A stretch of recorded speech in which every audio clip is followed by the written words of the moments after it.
Hello and welcome to Twist List. Today we are looking at 10 insane laws people had to live by in ancient Rome. Rome was a beacon of civilization in a dark world.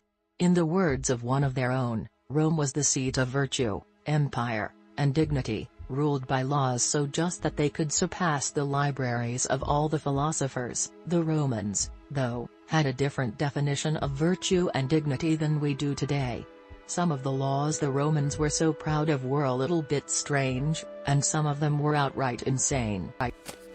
At number 10 we have, wearing purple was a crime. Purple, in ancient Rome, was viewed as the most dignified and majestic of all colors.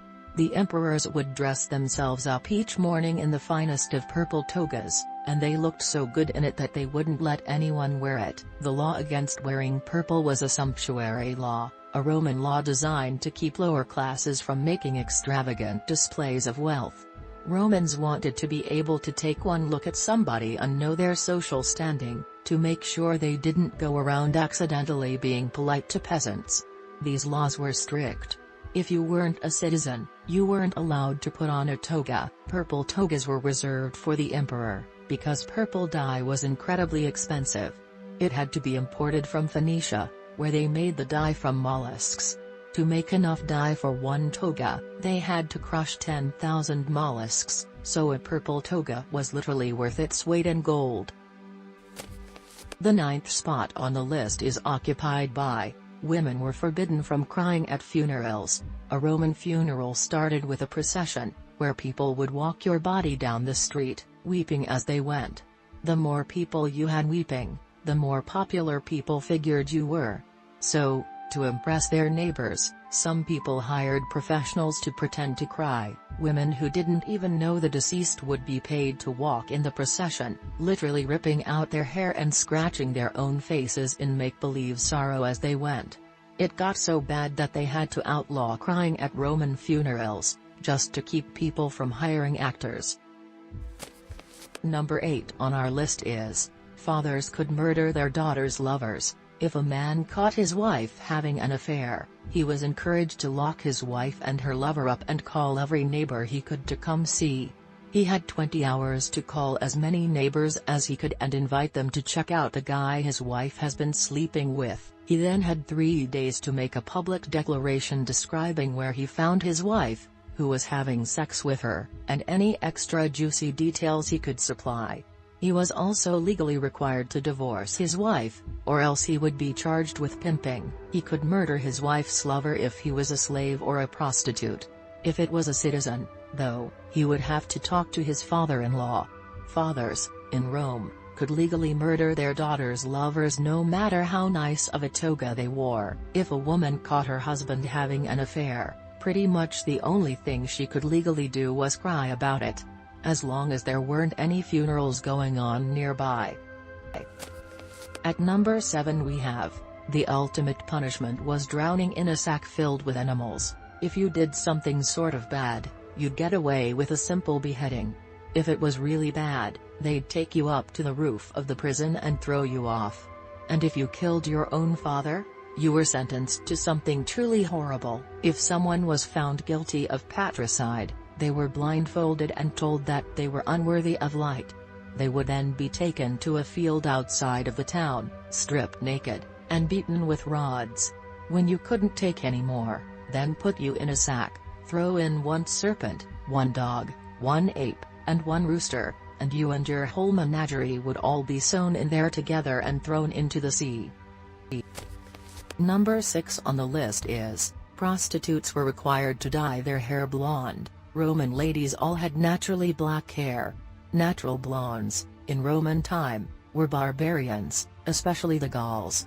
Since the prostitutes couldn't be associated with the dignity of a proper Roman woman, they had to make themselves look like barbarians, so they made them dye their hair. It didn't totally work, though. Roman women were jealous of all these blonde barbarians. Some started dyeing their hair blonde, while others forcibly chopped the hair off of slaves to make them into wigs, and, once again, the high-class ladies were indistinguishable from prostitutes. The 5th spot on the list is occupied by, Suicidal people could apply to the Senate for permission. In some circumstances, committing suicide was just considered prudent thinking. Kings typically kept poison on hand in case things turned bad, and sick people would be encouraged to drink hemlock to put an end to their suffering. The only people who couldn't commit suicide were soldiers, slaves, and prisoners, and this was just for economic reasons. Soldiers were useful and couldn't be allowed to quit. Criminals couldn't be allowed to die before they were convicted because if they did, the state couldn't seize their property. And if a slave committed suicide, the owner was often entitled to a full refund. In one area, they even had a formalized system to request suicide. A depressed person could file a petition to the Senate requesting death, and if the Senate agreed they really were better off dead, they received a free bottle of poison. Number 4 on the list is, people killed by thunderbolts couldn't be buried. Lightning strikes, the Romans believed, were acts of God performed by Jupiter. If something got hit by a lightning bolt, it wasn't bad luck. Jupiter just really hated it. Whether it was a tree or a person, Jupiter had decided it was time for it to go. If it was your friend who got hit, you were legally forbidden to lift the body above the knees, and you definitely couldn't bury his body. If you did, you'd stolen a sacrifice from Jupiter. They let people make up for it, though. If you buried someone who got hit by a lightning bolt, the Romans would sacrifice you to Jupiter instead. At the third place we have, fathers could only sell their sons into slavery 3 times. Fathers in Rome had the legal right to temporarily sell their kids. An agreement would be made between the father and a buyer, and the son would become the buyer's possession. The buyer, as part of the bargain, was expected to bring the kid back home. Anyone who sold their child into slavery 3 times, though, was considered an unfit father. Their child would have to finish his 3rd session as a slave because a deal is a deal, but afterward, he would be legally emancipated from his parents. The limit, though, was 3 sales into slavery per child. So if you'd already sold your eldest twice, you could always move on to the next kid. At the second spot is, women had to leave home 3 days each year or become property. Romans had a set rules they called iusuctio, which were laws on how long you had to possess something before it became your property. If you held onto anything long enough, it could become legally yours, including people. Wives, legally, became their husband's property if they stayed in his house for 1 straight year. But if she really wanted her freedom, she could have it, as long as she left her house for 3 continuous days each year. So, every year in Rome, women would leave their homes and hide somewhere else for a few days, or else become possessions.